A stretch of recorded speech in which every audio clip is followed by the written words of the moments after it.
Hi friends, रुचकर खाना खजाना या चॅनलमध्ये आपलं स्वागत आहे। मी आज आपल्याला कोथिंबीर वडी मी कशी करते ते मी सांगणार आहे। ऑलरेडी आपल्या चॅनलवर एका पद्धतीने मी कोथिंबीर वडी रेसिपी शेअर केलेली आहे। आता मी दुसऱ्या पद्धतीने मी कशी करते ते सांगणार आहे। तर त्यासाठी मी एक बाउलभर बेसन घेतलेला आहे।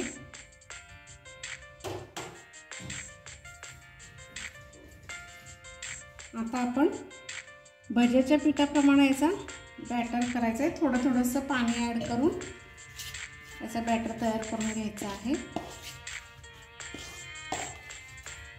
हे पहा, अशा पद्धतीने एवढ्या कन्सिस्टन्सीमध्ये मी हे असं बॅटर तयार केलेलं आहे।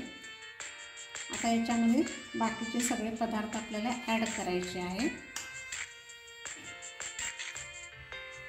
मी कोथिंबीर धुवून स्वच्छ त्यानंतर कट करून घेतलेली आहे। साधारण एक जुडी कोथिंबीर मी घेतलेली आहे। आता 2 चमचे मी आलं आणि मिरचीची पेस्ट घेतलेली आहे। कमी कसं जास्त तुम्हाला जसं लागत असेल तसं तुम्ही कमी जास्त तिखटाचं प्रमाण करू शकता। धणे जिऱ्याची पावडर 1 चमचाभर घेतलेली आहे। जिरे 1 चमचाभर। त्यानंतर याच्यामध्ये हळद 1 अर्धा चमचा घेतलेली आहे मी। पांढरे तीळ 1-2 चमचेभर। त्यानंतर याच्यामध्ये थोडासा हिंग आणि थोडासा खाण्याचा सोडा, जेणेकरून हलकी व्हावी वडी, यासाठी मी थोडासा खाण्याचा सोडा ॲड करते। आणि आता शेवटी याच्यामध्ये घालायचं आपल्याला चवीपुरतं मीठ।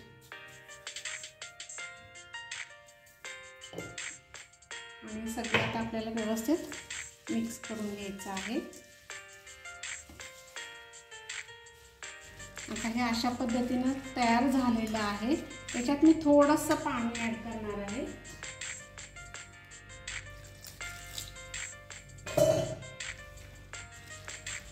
थोडंसं पातळ करायचं आपल्याला।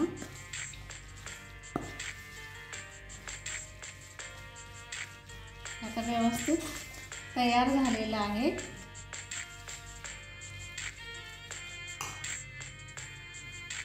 आता इथे एक प्लेटला मी तेलाने ग्रीस करून घेतलेला आहे आणि आपण जे आता हे तयार केलेला बॅटर आहे तो याच्यामध्ये घ्यायचा आहे।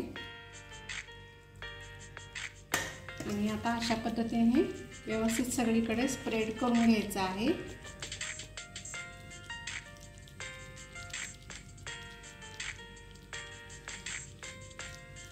अशा पद्धतीने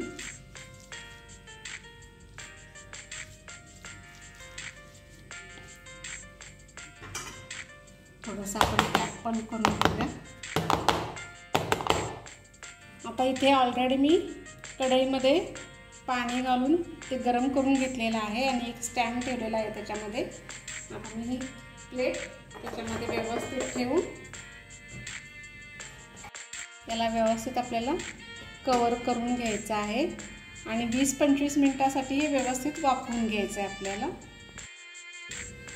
आता याच्यावरची प्लेट काढून पाहूयात आपण। ऑलमोस्ट झालेलं आहे। आपण चाकूच्या सहाय्याने पाहूयात। हे पहा, क्लीन आलेले आहे, पीठ लागत नाही, कच्चं पीठ।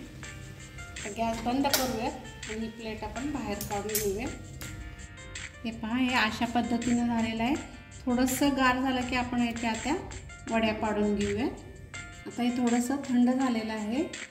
तुम्हाला ज्या साईजमध्ये छोटं मोठं त्या साईजमध्ये तुम्ही ह्या वड्या पाडू शकता।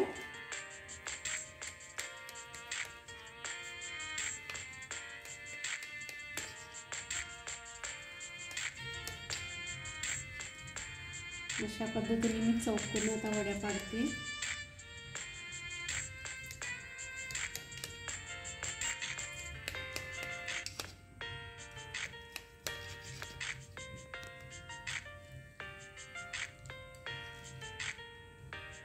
थोडंसं असं साईडला थोडंसं सोडवून घ्यायचं आहे। हे पहा,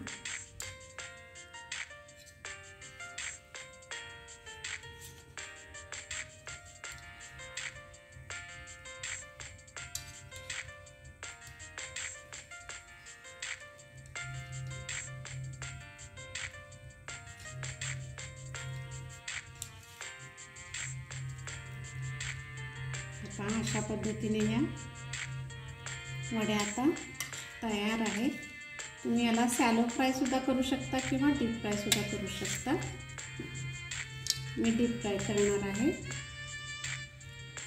अगदी हलक्या झालेल्या आहेत, आपण सोडा घातला त्यामुळे हलक्या झालेल्या आहेत। हे पहा, आता हे आपण सगळे व्यवस्थित डीप फ्राय करून घेऊ। इथे कढईत मी तेल गरम करून घेतलेलं आहे।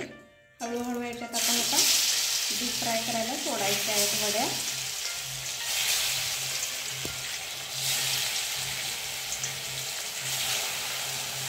आणि ह्या मध्यम आचेवर आपल्याला व्यवस्थित डीप फ्राय करून घ्यायचे आहेत। आता आपण थोडंसं पलटून घेऊया त्यांना। थोडासा गोल्डन कलर आलेला आहे पहा। आता हे व्यवस्थित छान असे गोल्डन कलरवर सगळे व्यवस्थित तळून झालेले आहेत। आता हे आपण बाहेर काढून घेऊयात आणि दुसरी बॅच या पद्धतीने आपण आता तळून घेऊया। अशा पद्धतीने ह्या कोथिंबीर वड्या तयार आहेत। मस्त अगदी खमंग होतात। अशा पद्धतीने एकदा करून पहा, नक्की तुम्हाला आवडतील। आणि माझी जर ही रेसिपी तुम्हाला आवडली असेल तर माझ्या चॅनलला सबस्क्राईब करा, लाईक करा, शेअर करा, कमेंट करा, बेल आयकॉन जरूर प्रेस करा। थँक्यू।